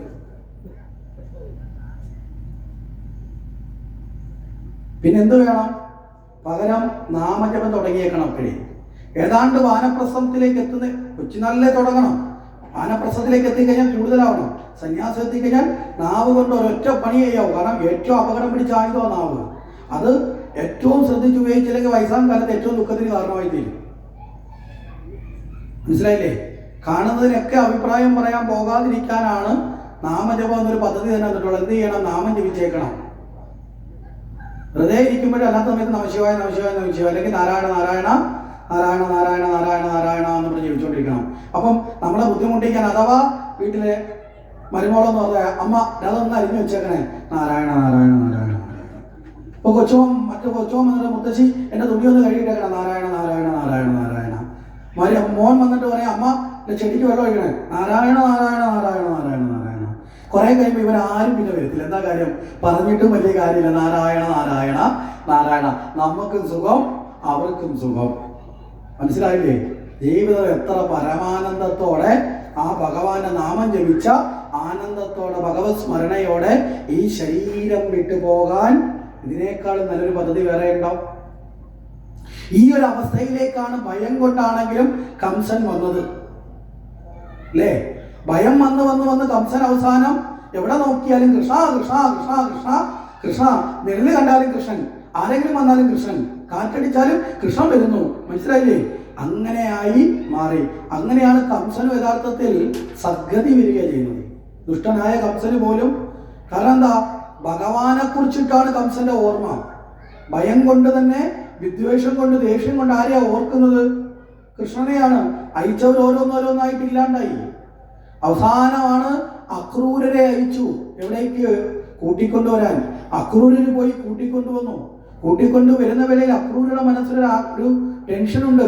ഭഗവാനെ ഞാൻ കൂട്ടിക്കൊണ്ടു കൊടുക്കുന്നത്, കംസന്റെ ഉദ്ദേശം ആർക്കറിയാം? അക്രൂരക്കറിയാം. ഭഗവാനെ ഞാൻ കൂട്ടിക്കൊണ്ടു കൊടുക്കുന്ന ദുഷ്ടനായ കംസന്റെ കൈകളിലേക്കാണല്ലോ ഈശ്വര എന്ന് അക്രൂരന് ചിന്തിച്ചു. ആ സമയത്ത് ഭഗവാൻ അക്രൂരുടെ മനസ്സ് വായിച്ചെടുത്തു. ഭഗവാൻ ചോദിച്ചു, അക്രൂരരെ എന്തേ? ഞാൻ പല കാര്യങ്ങളെ കുറിച്ച് ചോദിക്കുന്നു, മധുരയിൽ എന്തൊക്കെയാണ് കാണാനും കേൾക്കാനുള്ളതൊക്കെ ചോദിച്ചപ്പോ അങ്ങൊന്നിനും മറുപടി പറയുന്നില്ല. എന്താ ടെൻഷൻ? അക്രൂര് പറഞ്ഞേ ഒന്നുമില്ല. അപ്പൊ ഭഗവാൻ അവിടെ പറഞ്ഞു, ചിലപ്പോൾ യാത്രാക്ഷീണം കൊണ്ടായിരിക്കും, അവിടെ നിന്ന് ഇവിടെ വരെ വന്ന് തിരിച്ച് വേഗത്തിൽ പോകുന്നുണ്ടായിരിക്കും. എന്നാ പിന്നെ യമുനയിൽ ഇറങ്ങി ഒന്ന് കുളിച്ചോളൂ. അക്രൂർക്ക് ഒരു സന്തോഷം. അകമേയുള്ള ടെൻഷൻ മാറിയില്ലെങ്കിലും പുറമേയുള്ള ക്ഷീണമൊന്നും മാറുമല്ലോ. ഭഗവാനെയൊക്കെ ബലരാമനെയും രഥത്തിൽ നിന്നിറക്കി കരയിലിരുത്തി. നേരെ അക്രൂര് വെള്ളത്തിലിറങ്ങി മുങ്ങി. അടിയിൽ ചെന്നപ്പോ അടിയിൽ നിന്നൊരു വിളി, അക്രൂരരെ. അക്രൂരർ വിളി കേട്ട് കണ്ണു തുറന്നപ്പോ വെള്ളത്തിനടിയിലിരിക്കുന്നു കൃഷ്ണൻ. അക്രൂർ പേടിച്ചു പോയി. കരയിലിരുത്തിയവൻ വെള്ളത്തിനടിയിൽ. അക്രൂർ പെട്ടെന്ന് മുകളിലേക്ക് ഉയർന്നു. മുങ്ങിയെടുത്തുനിന്ന് ഉയർന്നു വന്ന് കരയിലേക്ക് തലയിട്ട് നോക്കിയപ്പോ മേളിൽ ഇരിപ്പുണ്ട്. അക്രൂർക്ക് തോന്നി, എനിക്ക് തോന്നിയതാവാ. മനസ്സിലായില്ലേ? അപ്പൊ ഭഗവാന്റെ ഒരു വിളി ആര് കേട്ടു? അക്രൂർ കേട്ടു. ഒന്നാമത്തെ പാട്ട് തുറന്നു. അക്രൂർ രണ്ടാമത് മുങ്ങി. അടിയിലെത്തിയപ്പോ അക്രൂര് കണ്ണ് ഇറുക്കി അടച്ചു. കാര്യം മുമ്പത്തെ കണക്ക് തോന്നല് വേണ്ട. ആ സമയത്ത് ചോദിച്ചു, അക്രൂരരെ എന്താ വിശേഷം? അക്രൂർ കേട്ടപ്പോ വീണ്ടും കണ്ണു തുറന്നു. നോക്കുമ്പോ കൃഷ്ണൻ ചിരിച്ചുകൊണ്ട് വെള്ളത്തിനടിയിൽ നിൽപ്പുണ്ട്. അക്രൂരന് ചോദിച്ചാൽ ഇതെന്താ വീണ്ടും തോന്നിയത്? അക്രൂർ മറുപടിയും പറഞ്ഞു പോയി അറിയാതെ, ഇതൊക്കെ തന്നെയല്ലേ വിശേഷം. മേളിലും ഇരിക്കുന്നു, വെള്ളത്തിന്റെ അടിയിലും ഇരിക്കുന്നു. ഒരേ സമയത്ത് ഇത് കാണുക എന്നതിനേക്കാൾ വലിയ വിശേഷം, ഭഗവാന്റെ ലീല കാണുന്നതിനേക്കാൾ വിശേഷം വേറെ ഉണ്ടോ? ഇല്ല. അക്രൂർ ചാടി കരയിൽ കയറി. ഓടിച്ചെന്ന് തുണിയൊക്കെ പിടിച്ചു നോക്കി, കൃഷ്ണന്റെ നനവ് വല്ലതും ഉണ്ടോ? കാര്യം ഞാൻ വെള്ളത്തിൽ നിന്ന് കയറുന്നതിന് മുമ്പ് കുട്ടികളല്ലേ ഓടിക്കയറി വന്നിരിക്കുന്നുണ്ടെങ്കിലോ പറ്റിക്കാനാണെങ്കിലോ. അപ്പൊ തുണിയിൽ നനവൊന്നുമില്ല. അക്രൂർ വീണ്ടും വെള്ളത്തിലേക്ക് ഇറങ്ങി. മൂന്നാമത് മുങ്ങിയപ്പോ അക്രൂർ കാണുന്നത് മറ്റൊരു ചോദ്യം കൂടി കേട്ടുകൊണ്ടാണ്. അക്രൂരരെ സുഖം തന്നെയല്ലേ? കണ്ണു തുറന്നപ്പോ ശംഖുചക്ര ഗദാപത്മധാരിയായ വിഷ്ണു ഭഗവാന്റെ രൂപം കണ്ടു. ആ വിഷ്ണു ഭഗവാനിൽ കൃഷ്ണസ്വരൂപം വിളയാടുന്നു. അക്രൂർ പറഞ്ഞു, ഭഗവാനെ പരമസുഖം. ഭഗവാനെ ലഭിച്ചു അക്രൂരർക്ക്. ഭഗവാനെ ലഭിക്കുന്നതിനേക്കാൾ വലിയൊരു സുഖം വേറെ ഉണ്ടോ? മനസ്സിലായില്ലേ? അക്രൂരുടെ എല്ലാ ടെൻഷനും അകന്ന് പിന്നീട് കരയിലേക്ക് കയറി വരുന്ന അക്രൂരൻ ഭഗവാൻ ഹൃദയത്തിൽ നിറഞ്ഞ ഭാവത്തിലാണ്. അക്രൂരുടെ ക്ലൈബിയൊക്കെ മാറി. പിന്നീട് അക്രൂർ ഭഗവാനെ സ്തുതിച്ചുകൊണ്ടാണ് രഥം ഓട്ടിക്കുന്നത്. അങ്ങനെ നേരെ എവിടെ എത്തി? മധുരയിലെത്തി. മധുരയിലെത്തിയപ്പോഴത്തേക്ക് രാത്രിയായി. അക്രൂർ ഭഗവാൻ പറഞ്ഞു, ഭഗവാനെ ഇന്ന് എൻ്റെ വീട്ടിൽ തങ്ങാം, നാളെയാണ് കംസനെ കാണേണ്ടത്. ഭഗവാൻ പറഞ്ഞു, അക്രൂരരെ ഇനിയും കാലങ്ങളുണ്ടല്ലോ, വീട്ടിലേക്കൊക്കെ പിന്നെ വരാം. അക്രൂർക്ക് ഒരു ഉറപ്പൂടെ കൊടുക്കും. എന്താ കാരണം? നാളെ കംസനെ കണ്ടു കഴിഞ്ഞാൽ ഞാനല്ല ഇല്ലാതാവുന്നത്. ആരാ ഇല്ലാതാവുന്നേ? ആരാ? കംസൻ ഇല്ലാതാവും. മനസ്സിലായില്ലേ? അതുകൊണ്ട് എനിക്കിനി എത്ര കാലം വേണമെങ്കിലും വരാം, ഞാൻ ഇവിടെ തന്നെയാണ് ഇനി ഉള്ളത് എന്നൊരു ഉറപ്പുകൂടെ കൊടുത്ത് അക്രൂരരെ മടക്കി അയച്ചു. ഇത് കഴിഞ്ഞിട്ട് ഈ പട്ടണപ്രദേശം ഒന്ന് കാണാൻ ബലരാമനോടൊപ്പം കറങ്ങി നടക്കുകയാണ്. കാരണം ഈ പട്ടണം ഇതുവരെ കണ്ടിട്ടില്ല. ജനിച്ചപ്പോൾ തന്നെ ഇവിടുന്ന് പോയതാണ്. പിന്നെ ഗ്രാമത്തിലാണ് ജീവിച്ചത്, വനത്തിനോട് ചേർന്ന പ്രദേശത്താണ് ജീവിതം മുഴുവൻ. പിന്നെ വനത്തിലാണ്. വൃന്ദാവനത്തിനും ഗോകുലമൊക്കെ വനപ്രദേശമാണ്. അവിടെ പശുക്കളെ മേച്ചും കാലിയെ കൊണ്ട് നടന്നൊക്കെയാണ് നടന്നിട്ടുള്ളത്. അതുകൊണ്ട് എന്തു പറഞ്ഞു? ഈ പട്ടണങ്ങളൊക്കെ ഒന്ന് ചുറ്റി കാണട്ടെ എന്ന് പറഞ്ഞു. അങ്ങനെ കാണാൻ വേണ്ടി ഇറങ്ങുമ്പോൾ ഇട്ടിരിക്കുന്ന വസ്ത്രമൊക്കെ സാധാരണ ഗ്രാമീണരെയാണ്. അപ്പോഴാണ് ഒരു വസ്ത്ര വ്യാപാരി ഒരുപാട് പട്ടുവസ്ത്രങ്ങളുമായിട്ട് വരുന്നു. അയാളോട് ചോദിച്ചു, ഞങ്ങൾക്കും കൂടി വസ്ത്രം തരുമോ? ഈ വ്യാപാരി പറഞ്ഞത് വില കൂടിയ വസ്ത്രമാണ്, രാജാക്കന്മാർക്കും രാജകുലത്തിലുള്ളവർക്കും മാത്രമാണ് ഈ വസ്ത്രം കൊടുക്കുന്നത്. ഈ ഇത്രയും വലിയ വസ്ത്രം വാങ്ങാൻ, ഇത് ധരിക്കാൻ, ഇത് ചോദിക്കാനുള്ള മനസ്സ് നിങ്ങൾക്ക് എങ്ങനെ വന്നു? വെറും ആട്ടിടയന്മാരായ നിങ്ങളെ കണ്ടിട്ട് ആട്ടിടയന്മാരാണെന്ന് തോന്നുന്നു, നിങ്ങൾക്ക് ഈ വസ്ത്രം ധരിക്കാൻ തോന്നിയോ എന്നൊക്കെ ചോദിച്ച് ഭഗവാനെ ഓടടാ എന്ന് പറഞ്ഞുകൊണ്ട് കൈവൊക്കി അടിക്കാൻ ചെന്നു. ഭഗവാൻ തന്റെ ഇടത് കൈ കൊണ്ട് ഒറ്റയടിക്ക് അയാളെ കൊന്നു. വസ്ത്രമൊക്കെ എടുത്ത് വിട്ടു സ്വന്തമായിട്ട്. അവിടെ നിന്ന് യാത്ര ചെയ്തു. മുന്നോട്ട് പോകുമ്പോൾ മറ്റൊരു വ്യക്തി, കഞ്ചൻ എന്ന് പറയുന്ന ഒരാള്, ഭഗവാൻ ആവശ്യപ്പെടാതെ ഭഗവാൻ ആവശ്യമായ അലങ്കാരങ്ങളെല്ലാം ചെയ്തു കൊടുത്തു. ആ കഞ്ചനെ അനുഗ്രഹിച്ചു. അത് കഴിഞ്ഞിട്ട് സുധാമ എന്ന് പറയുന്ന ഒരു ഭക്തൻ, അദ്ദേഹത്തിന്റെ വീട്ടിലേക്ക് ഭഗവാൻ അങ്ങോട്ട് ചെന്ന് കയറി. ചെന്നിട്ട് ചോദിച്ചു, എന്നെ മനസ്സിലായോ? അദ്ദേഹം പറഞ്ഞു, തീർച്ചയായിട്ടും എനിക്ക് മനസ്സിലായി. എങ്ങനെ അറിയാം എന്നെ? അത് കുറച്ചു നാൾ മുമ്പ് അക്രൂരര് അവിടെ വൃന്ദാവനത്തിലേക്ക് പോകുന്ന കാര്യം പറഞ്ഞപ്പോൾ അക്രൂരർ പറയുന്നത് ഞാൻ കേട്ടിരുന്നു. അവിടെ ശ്രീകൃഷ്ണൻ സാക്ഷാൽ പരമാത്മാവാണ്, ഈശ്വരനാണ് എന്ന് പറഞ്ഞിരുന്നു. അന്ന് മുതൽ ഞാൻ മനസ്സുകൊണ്ട് അങ്ങയെ സ്മരിച്ച് അങ്ങയെ കാണാൻ ആഗ്രഹിച്ചിരിക്കുകയാണ്. മനസ്സിലായില്ലേ? അപ്പൊ ഭഗവാനെ കുറിച്ചൊന്ന് കേൾക്കുന്ന മാത്രയിൽ തന്നെ ആ ഭഗവാനോട് രതി ഉണ്ടായാൽ അവൻ പരമഭക്തനാണ്. ആ സുധാമാവിനെ അനുഗ്രഹിച്ചു. അത് കഴിഞ്ഞിട്ട് നേരെ വരുമ്പോഴാണ് അതിസുന്ദരിയായ മുഖഭാവത്തോടു കൂടി ഒരു സ്ത്രീ കയ്യിൽ കുറേ കുറിക്കൂട്ടുകളുമായിട്ട് വരുന്നു. ഈ അലങ്കാര വസ്തുക്കളായിട്ട് ചാന്തും പൊട്ടും ഒക്കെ ആയിട്ട് വരുന്നു. പക്ഷെ ഇവർക്കൊരു കുഴപ്പമുണ്ട്, ഇവർക്കൊരു കൂനുണ്ട്. ത്രിവിക്രമ എന്ന പേരിൽ അറിയപ്പെടുന്നത്, കുബ്ജ എന്നും വിളിക്കും. ഇവരിങ്ങനെ കടന്നു വരികയാണ്. ഭഗവാൻ ചോദിച്ചു, ഈ താരത്തിൽ എന്താ? അവർ പറഞ്ഞു, ഇത് കൊട്ടാരത്തിലെ രാജ്ഞിക്കും തോഴിമാർക്കും ഒക്കെ അലങ്കാരത്തിനുള്ള പൗഡറും മറ്റുള്ള സാധനങ്ങളും ഒക്കെയാണ്, ലേപനങ്ങളും ഒക്കെയാണെന്ന് പറഞ്ഞു. അതായത് ഇവര് കൊട്ടാരത്തിലെ ബ്യൂട്ടീഷ്യൻ എന്നൊക്കെ നമുക്ക് ഇന്നത്തെ കാലത്ത് പറയാം. പണ്ടേ ഉണ്ട് ഈ പരിപാടി, തേച്ച് പറ്റിക്കല്. മനസ്സിലായില്ലേ? ഈ സാധനങ്ങളൊക്കെ ആയിട്ടാണ് പോകുന്നത് എന്ന് പറഞ്ഞു. അപ്പോൾ പറഞ്ഞു, ശരി, അങ്ങനെയാണെങ്കിൽ ഇതൊന്നും ഞങ്ങൾ ഇട്ടിട്ടില്ല, ഞങ്ങൾക്കൊന്ന് ഇട്ട് തരുമോ എന്ന് ചോദിച്ചു. ഈ സ്ത്രീക്ക് വളരെ സന്തോഷം തോന്നി. ഇവര് ഭഗവാനെയും ബലരാമനെയും ചേർത്ത് നിർത്തി ഭഗവാനെയും ബലരാമനെയും അലങ്കരിച്ചു. അലങ്കാരമൊക്കെ ചെയ്തു തന്നപ്പോൾ ഭഗവാൻ അവരോടൊരു ഇഷ്ടം. ആ ഇഷ്ടം കൊണ്ട് എന്തെങ്കിലും തിരിച്ചു കൊടുക്കണമല്ലോ. എന്ത് ചെയ്തു? കാല് പൊക്കി അവരുടെ കാലിലിട്ടൊരു ചവിട്ടൊക്കെ കൊടുത്തു. എന്നിട്ട് താടിക്ക് പിടിച്ച് മേപ്പോട്ടൊരു പൊക്ക് പൊക്കി മുതുകത്തൊന്ന് തടവി. അതായത് വളഞ്ഞിരിക്കുന്ന ആളുടെ താഴെ കാലി ചവിട്ടി താടിക്ക് പിടിച്ച് പൊക്കി. മനസ്സിലായില്ലേ? വളവ് നൂത്തു. സ്ഥിരമാക്കാൻ വേണ്ടി ഒന്ന് തടവി. കൂനിയായ ഒരു കുബ്ജയുടെ കൂനു നിവർത്തിയ കാരുണ്യശാലി പരമകാരുണ്യ വർഷൻ കൃഷ്ണൻ എന്ന നിലയിൽ കൂനിയായ കുബ്ജയുടെ കൂന് നിവർത്തി കൊടുത്തു. അപ്പൊ കുബ്ജ വിളിച്ചു, തൻ്റെ വീട്ടിൽ വന്ന് ഭക്ഷണമൊക്കെ കഴിച്ചു പോകാം പറഞ്ഞു. അവിടെയും പിന്നെ വരാം. നേരെ പോകുമ്പോൾ ഒരു വലിയ അലങ്കരിച്ച ഒരു ശാല കണ്ടു. ആ ശാലയ്ക്കുള്ളിൽ കംസന്റെ വില്ല് പ്രദർശിപ്പിച്ചിട്ടുണ്ട്. എന്തിനാണ്? കംസന്റെ ശക്തി അത് കാട്ടി, പ്രതാപം കാട്ടി, മറ്റുള്ളവരുടെ ഉള്ളിൽ ഭയത്തെയും ബഹുമാനത്തെയും സൃഷ്ടിക്കാൻ വേണ്ടിയിട്ടാണ്. മനസ്സിലായില്ലേ? പ്രതാപത്തെ കാട്ടുന്നത് എപ്പോഴാ? ചില ആൾക്കാർ ഇല്ലെങ്കിൽ പോലും ഉണ്ടെന്ന് വിചാരിച്ചോടെ എന്ന് പറഞ്ഞ് അല്ലേ? ചില ആൾക്കാർ പ്രതാപം കാട്ടാൻ വേണ്ടി പലതും ചെയ്യും. എന്താ? മറ്റുള്ളവർ ഇതൊക്കെ കാണിക്കുമ്പോൾ ഞാൻ വലിയ ആളാണെന്ന് വിചാരിക്കാൻ. എന്നാൽ ഇതാണ് അജ്ഞാനിക്കുണ്ടാകുന്ന ഒരു അഹംഭാവം. ചില ആൾക്കാർ അങ്ങനെയാണ്. അവനവന്റെ കഴിവിനുള്ളതിനേക്കാൾ കൂടുതൽ ഉണ്ടാക്കി കാണിക്കാൻ ശ്രമിക്കും. അവസാനം എന്ത് സംഭവിക്കും? അണ്ണാൻ ആന വിണ്ടവിടുന്നാണ്ട് ഇടാൻ പോയണക്കായി പോവും. നാടൻ ശൈലിയിൽ പറഞ്ഞാൽ മനസ്സിലാവുന്നുണ്ടോ? അസാധ്യമായത് അവനവന്റെ കഴിവിനും അവനവന്റെ പ്രാപ്തിക്കും അനുസരിച്ച് ജീവിക്കുക എന്നതാണ് ഏറ്റവും സംതൃപ്തിയുള്ള ജീവിതം. അല്ലാതെ മറ്റവൻ അങ്ങനെ ജീവിക്കുന്നു, ഇവൻ ഇങ്ങനെ ജീവിക്കുന്നു, അവൻ 5 നില വീട് വെച്ചു, അവന് 2 കാറുണ്ട്, മനസ്സിലായില്ലേ? ഇതൊക്കെ ഉണ്ടെന്നും പറഞ്ഞ് അതേ കണക്ക് ജീവിക്കാൻ ആഗ്രഹിച്ചാൽ നമുക്കുള്ള 5 സെന്റിൽ നമുക്ക് സന്തോഷമില്ലാതായി പോകും ജീവിതം. നേടാൻ ആഗ്രഹിക്കാം, പക്ഷേ ഉള്ളതിൽ സന്തോഷപ്പെട്ട് ജീവിക്കണം. മനസ്സിലാവുന്നുണ്ടോ? അല്ലാതെ നമ്മുടെ ജീവിതം നിരാശ കൊണ്ട് ദുഃഖം കൊണ്ട് വലയേണ്ടതല്ല ജീവിതം. നമ്മളിന്ന് ഏറിയ പങ്ക് ആൾക്കാരുടെ ജീവിതവും നിരാശയില്ല. എന്താ കാരണം? ഉള്ളതൊന്നും പോരാ പോരാ പോരാ പോരാ എന്ന അത്യാഗ്രഹത്തിന്റെ പരിണിത ഫലത്തിലാണ് നമ്മൾ ജീവിക്കുന്നത്, അല്ലേ? അതുകൊണ്ടാണ് പൂന്താനം നമ്മളെ നോക്കി ചിരിച്ചുകൊണ്ട് പറഞ്ഞു, മങ്ങി മങ്ങി കുറയുന്നിതായസും മണ്ടി മണ്ടി കരേറുന്ന മോഹം. ആയുസ് കുറയുമ്പോഴും മോഹം കൂടിക്കൊണ്ടിരിക്കുക. എന്നാൽ ആയുസ് കുറയുമ്പോഴെങ്കിലും ഭഗവാനെ ഇനിയുള്ള സമയമെങ്കിലും ഞാൻ ഈ മോഹത്തിന്റെ പുറകിൽ പോകാൻ നിന്റെ നാമം ജപിക്കാം എന്ന് തോന്നാറുണ്ടോ? അതിന് അർത്ഥം മനസ്സിലായില്ലേ? ഇപ്പോഴത്തെ അവസ്ഥ ഏതാണ്? ഒരിക്കലും ഒരു വിദ്വാൻ ഭഗവാനെ തപസ് ചെയ്തു. ഭഗവാനോട് പറഞ്ഞു, ഭഗവാനെ മരണം ഉണ്ടാവരുത്. ഭഗവാൻ പറഞ്ഞു, അത് പറ്റില്ല, മരണം ഉണ്ടാവും. അങ്ങനെയാണെങ്കിൽ മരിക്കുന്നതിന് മുമ്പ് ചില സൂചനകൾ തരണം. ഭഗവാൻ പറഞ്ഞു, അത് വേണമെങ്കിൽ ഞാൻ തരാം. കുറെ കാലം കഴിഞ്ഞു, വിദ്വാൻ മരിച്ചു. പോകുന്ന വഴി ഭഗവാനെ കണ്ടു. ഓടിച്ചെന്ന് ഭഗവാന്റെ കുത്തിനെല്ലാം കൂടെ പിടിച്ചു. വൃത്തികെട്ട പണി കാണിക്കരുത്, നിങ്ങൾ ഇച്ചിരി ഡീസൻ്റ് ആണെന്ന് വിചാരിച്ചാൽ ഞാനതൊക്കെ ചോദിച്ചത്. എന്താ കാര്യം?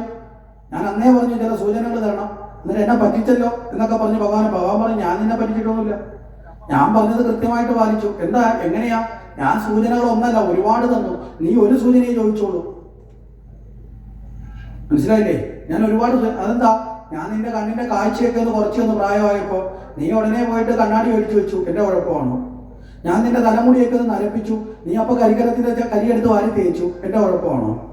ഞാൻ നിന്റെ നട്ടും പൊളിക്കിനകത്തൊക്കെ വേദന ഉണ്ടാക്കി, അന്നേരം നീ തന്നതൊരു കൊട്ടൻ ചുക്കാതി ഇട്ട് പിരിമുറുക്കി, എന്റെ കുഴപ്പമാണോ?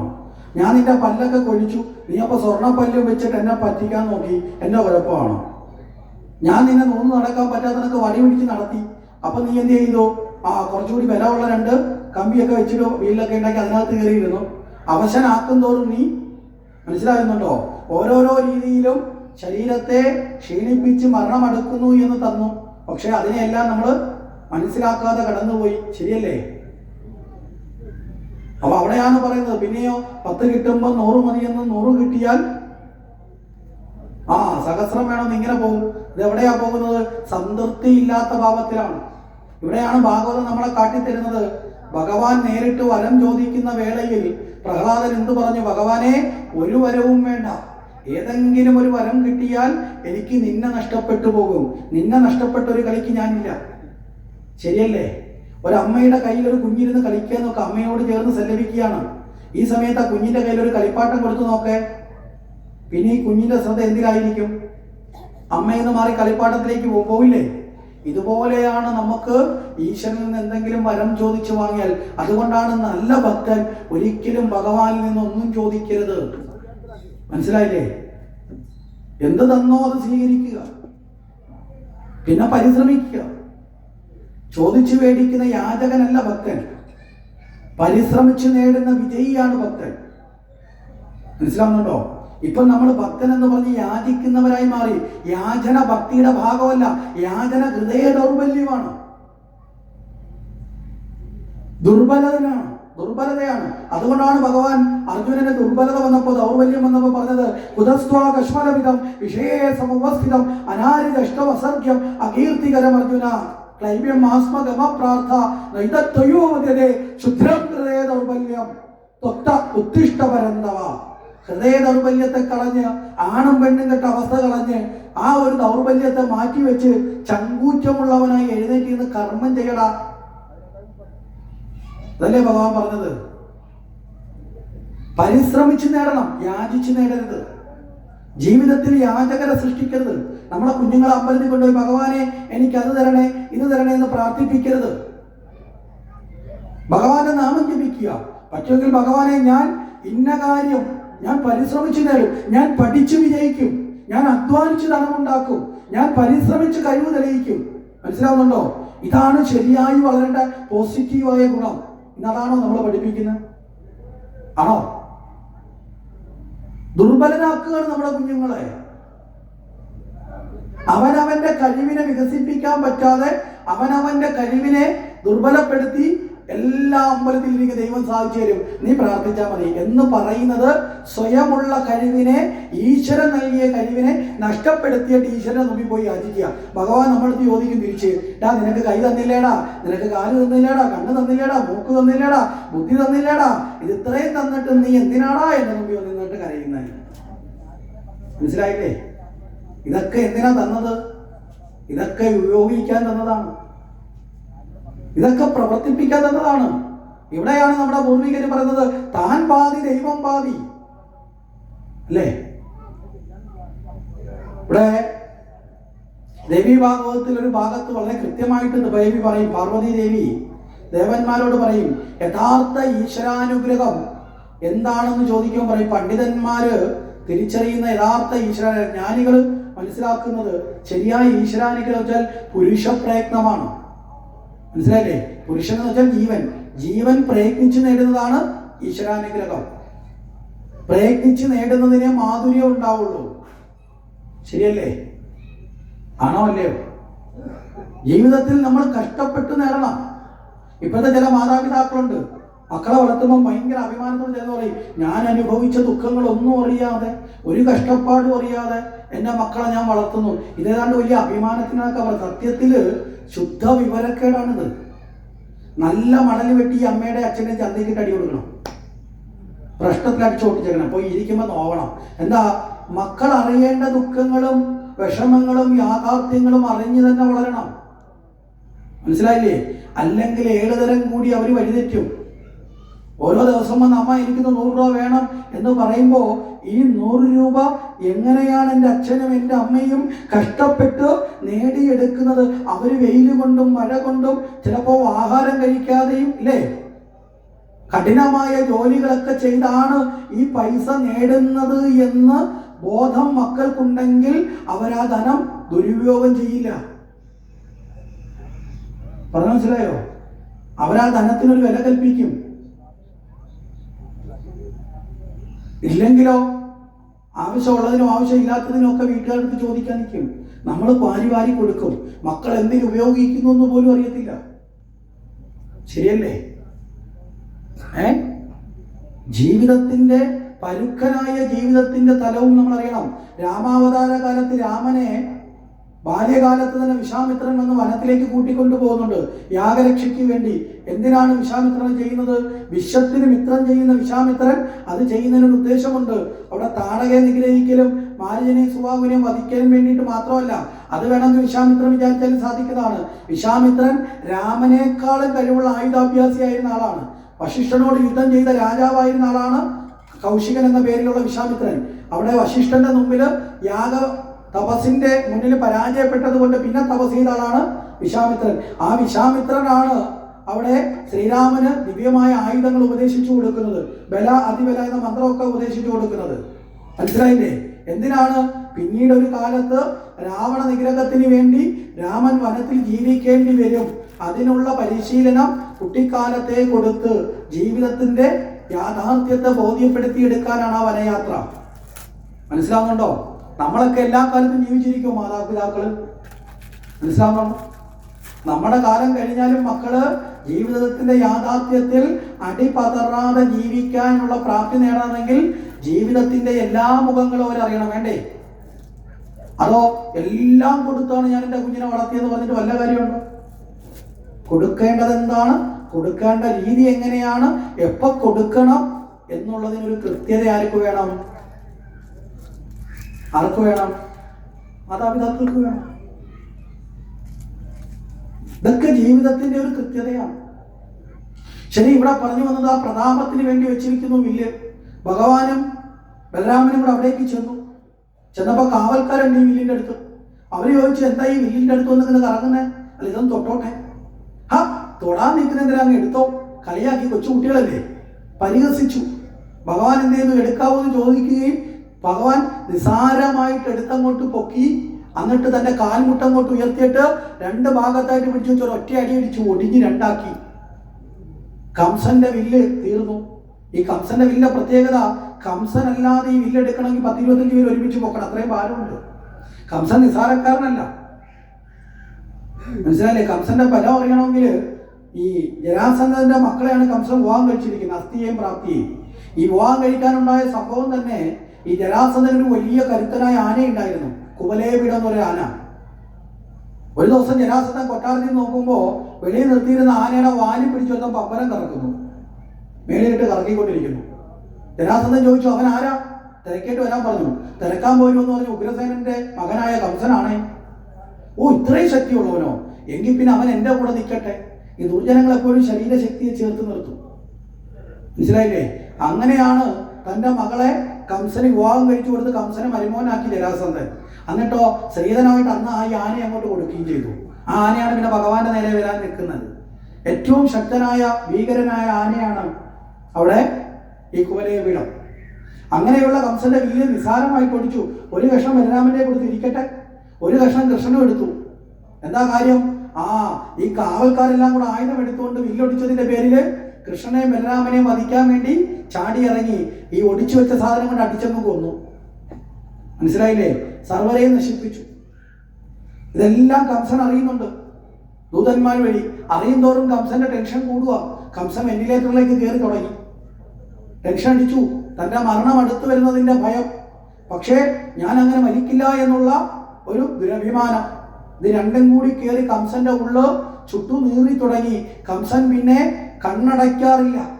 കണ്ണടച്ചാലും കൃഷ്ണരൂപം, കണ്ണു തുറന്നാലും കൃഷ്ണരൂപം, കാറ്റടിച്ചാലും കൃഷ്ണരൂപം, നിഴലിറങ്ങിയാലും കൃഷ്ണരൂപം, വെളിച്ചം വന്നാലും കൃഷ്ണരൂപം, ഇരുളിലും കൃഷ്ണരൂപം, സദാ സർവത്ര കാണുന്നതൊക്കെയും നാരായണ രൂപം. മനസ്സിലായില്ലേ? പരമഭക്തന്മാർക്ക് പോലും ഇങ്ങനെ ഭഗവാനെ കാണാൻ പറ്റത്തില്ല.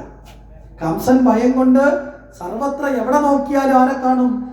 കൃഷ്ണനെ കാണുന്നു. കൃഷ്ണ കൃഷ്ണ കൃഷ്ണ എന്ന് പറഞ്ഞുകൊണ്ട് കംസൻ ഇങ്ങനെ ഓടാൻ തുടങ്ങി. അങ്ങോട്ടും ഇങ്ങോട്ടും ഒക്കെ കൊട്ടാരത്തിനുള്ളിൽ ഉറക്കമില്ലാതെ ഭക്ഷണം കഴിക്കാതെ ഇങ്ങനെ അലയുക. നേരം വെളുത്തു. നേരെ ഭഗവാനും ബലരാമനെയും കൂടി കംസനെ കാണാൻ വരുവാണ്. ധനുർയാഗം എന്നൊരു യാഗം അവിടെ സംഘടിപ്പിച്ചു, ഉത്സവം പോലെ. അതിന്റെ കാർമ്മികത്വം വഹിച്ചുകൊണ്ട് അതിന്റെ യജമാന സ്ഥാനത്ത് മട്ടുപ്പാവിന് സിംഹാസനത്തിൽ കംസൻ ഇതൊന്നും കൊണ്ട് ഞാൻ ഭയന്നിട്ടില്ല എന്ന് മറ്റുള്ളവരെ കാണിക്കാൻ വേണ്ടി കംസനും വന്നിരിപ്പുണ്ട്. ഭഗവാൻ അങ്ങോട്ട് കയറി ചെല്ലുമ്പോൾ മുമ്പിൽ കുവലയപീഠം എന്ന ആനയെ നിർത്തിയിട്ടുണ്ട്. ഈ ആനയെ കടന്നു വേണം. ഈ ആന കൊലയാളിയാണ്. മഹായുദ്ധങ്ങളിൽ പോലും ഇറക്കി വിട്ടാൽ ആയിരക്കണക്കിന് രഥത്തെയും മനുഷ്യനെയും കൊന്നൊടുക്കുന്ന അത്രയും ശക്തിയുള്ള നിയന്ത്രണമില്ലാത്ത ആനയാണ് കുവലയപീഠം.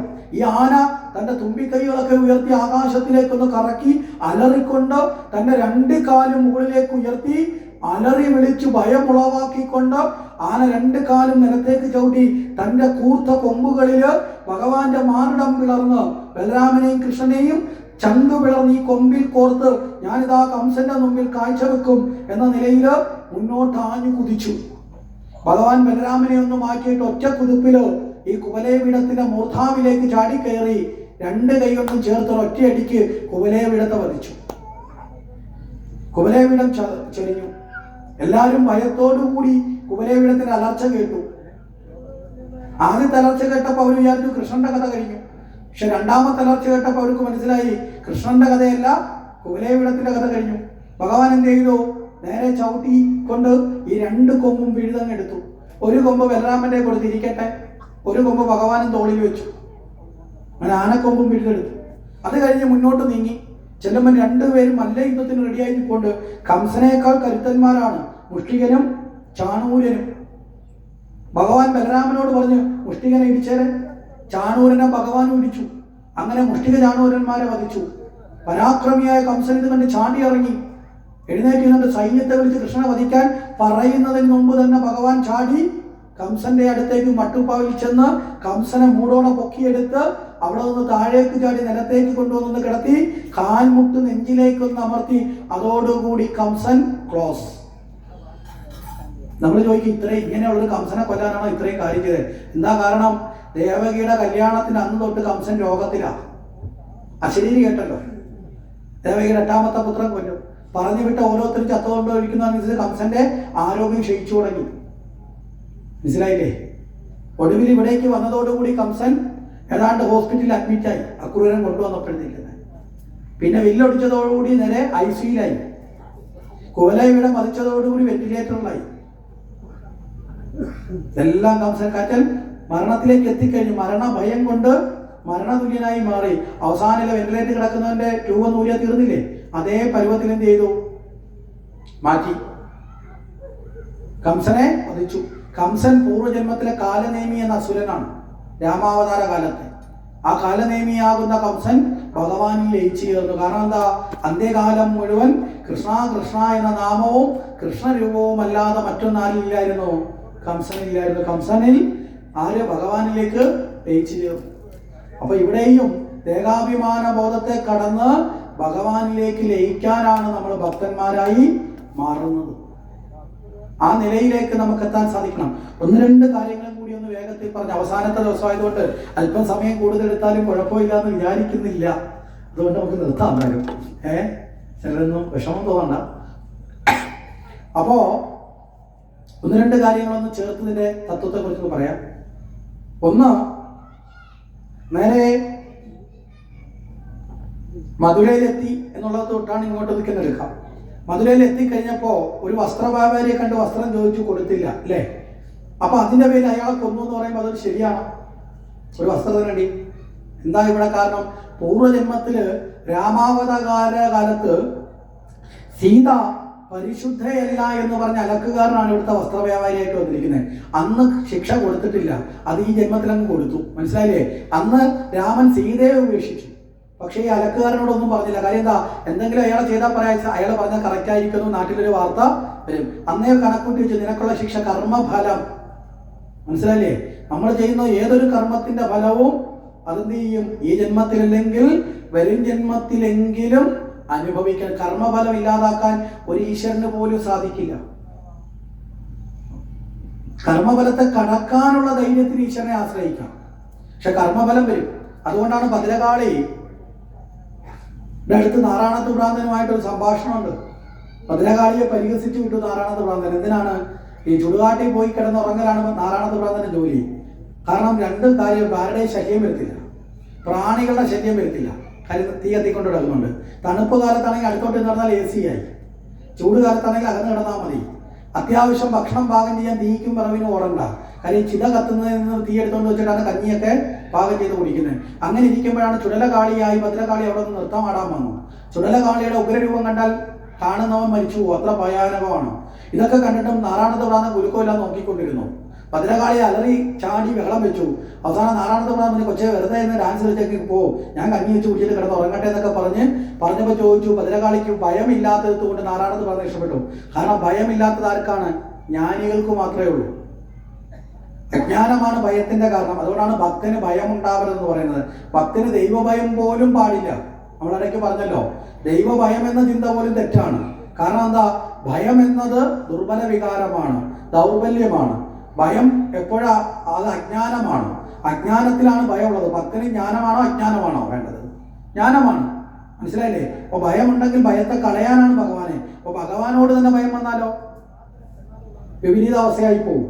അപ്പൊ ഇവിടെ അവസാനം ഭദ്രകാളി ചോദിച്ചു, എന്ത് വരം വേണം? നാരായണത്ത് ഭ്രാന്തൻ പറഞ്ഞു, എനിക്ക് നിന്റെ വരമൊന്നും വേണ്ട, ഞാൻ നിനക്ക് വരത്തിന് വേണ്ടി നിന്റെ അടുത്ത് വന്നില്ലല്ലോ, വെറുതെ ഇങ്ങോട്ട് കൊണ്ടുവന്ന് വല്ലതും തരേണ്ട ആവശ്യമല്ലോ ഉണ്ടോ എന്ന് ചോദിച്ചു. അല്ല, നിർബന്ധിച്ചു. അവസാനം ചിരിച്ചുകൊണ്ട് നാരായണത്ത് ഭ്രാന്തൻ പറഞ്ഞു, അത്ര അഹങ്കാരിയാണോ നീ? വരം തന്നാലേ നീ ഇവിടുന്ന് പോത്തോളോ? നിന്റെ ശല്യം ഒഴിവാക്കാൻ വേണ്ടി ഞാൻ ചോദിക്കും, എന്താ എനിക്ക് വേണ്ട വരം എന്താണ്? എൻ്റെ ഇടത് കാലിലെ മന്ത് വലത് കാലിലേക്കൊന്ന് മാറ്റിയാൽ മതി എന്ന് പറഞ്ഞു. നമ്മൾ കേൾക്കുമ്പോൾ വിചാരിക്കുമ്പോൾ നാരായണത്ത് ഭ്രാന്തൻ വിഡിയാണെന്നല്ല, നമ്മളെ നാരായണത്ത് ഭ്രാന്തൻ ഒരു വിഡിത്തത്തെ ഓർമ്മപ്പെടുത്തുകയാണ്. അത് ഇടത് കാലിലെ മന്ത് വലത് കാലിലേക്ക് മാറിയാലും ഫലം ഒന്നു തന്നെയല്ലേ? അതായത് ഈ ജന്മത്തിലുള്ള കർമ്മഫലം ഭഗവാനെ പ്രാർത്ഥിച്ച് മാറ്റിയാലും ഇത് വിട്ടുപോലെ അടുത്ത ജന്മത്തിൽ അനുഭവിക്കണം. അതാണ് വലത് കാലിലേക്ക് മാറിയത്. വലത് കാല് പുറകിലായിരിക്കും ഇപ്പോൾ ഇരിക്കുന്നത്. ഈ ജന്മത്തിൽ നിന്ന് മാറിയാൽ അടുത്ത ജന്മത്തിൽ, ആ ജന്മത്തിൽ നിന്ന് മാറിയാൽ അടുത്ത ജന്മത്തിൽ.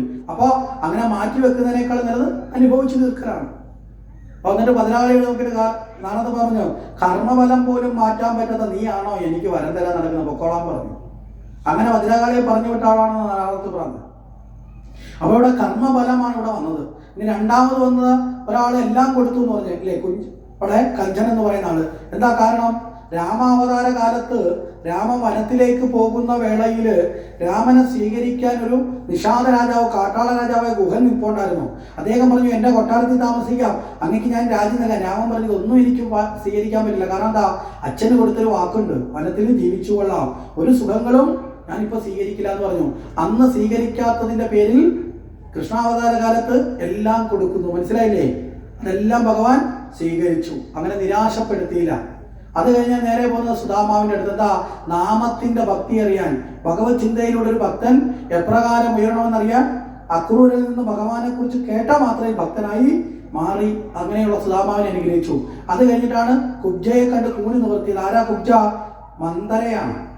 രാമാവതാര കാലത്ത് രാമനെ വനത്തിലയക്കാൻ കാരണക്കാരിയായ മന്ദരയെ ഭഗവാന്റെ കർമ്മത്തിന് ഗുണം ചെയ്തു. പക്ഷെ ഒരു വക്രബുദ്ധിയല്ലേ ഉപയോഗിച്ചത്, അതുകൊണ്ടാണ് കൂനിയായി പോയത്, വളഞ്ഞ ബുദ്ധിയുടെ പ്രതീകം. ആ മന്ദര എന്ത് ചെയ്തു? കൂനി നിവർത്തി കൊടുത്തു. അത് കഴിഞ്ഞിട്ടോ കംസന്റെ പ്രതാപം, ഞാൻ എന്ന ഭാവത്തിന്റെ പുറമേയുള്ള ഭാവമാണ് പ്രതാപം കാട്ടുക. ആ പ്രതാപത്തെ നശിപ്പിച്ചു. ആ പ്രതാപമാണേത്? വില്ലെന്ന് പറയുന്നത്, പ്രൗഢി. അതിനെ ഒടിച്ച് ദൂരെ കളഞ്ഞു. അപ്പൊ അത് കഴിഞ്ഞിട്ട് പിറ്റേന്ന് ചെല്ലുമ്പോൾ കുവലയപീഠം. എന്താ ഈ കുവലയപീഠം? കുവലയപീഠം എന്ന് പറയുന്നത് അഹന്തയാണ്. ഞാനെന്ന ഭാവത്തിൽ അവശേഷിക്കുന്ന ദുർഗുണങ്ങളാണിത് അഹന്ത. അഹന്തയാകുന്ന കുവലയപീഠം അലറിക്കൊണ്ട് വന്ന് രണ്ട് കൊമ്പ് കൊണ്ട് കോർക്കാൻ ശ്രമിച്ചു. ഏതൊക്കെ?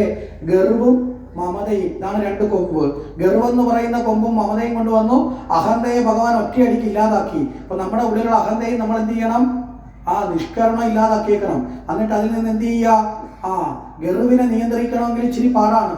അതുകൊണ്ട് എന്ത് ചെയ്തു? ആ കൊമ്പ് ആരെ കൊടുത്തു? ബലരാമന്റെ കൊടുത്തു. ബലത്തോട് കൂടിയവൻ, മനസ്സിലായില്ലേ? അവൻ ബലരാമന്റെ കൊടുത്തു. മമതയെ ഭഗവാൻ തന്നിലേക്കുള്ള മമതയാക്കി മാറ്റി. അതാണ് ഒരു കൊമ്പ് ഭഗവാൻ അങ്ങ് പിടിച്ചു എന്ന് പറഞ്ഞത്.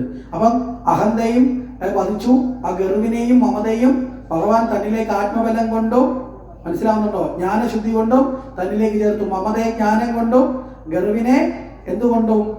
ആത്മബലം കൊണ്ടും അത് കൈയടക്കി. അത് കഴിഞ്ഞാൽ മുഷ്ടിക ചാണൂരന്മാർ ആരൊക്കെയാണ്? രാഗദേശങ്ങളാണ്. ചാണൂരൻ രാഗവും മുഷ്ടികൻ ദേശവുമാണ്.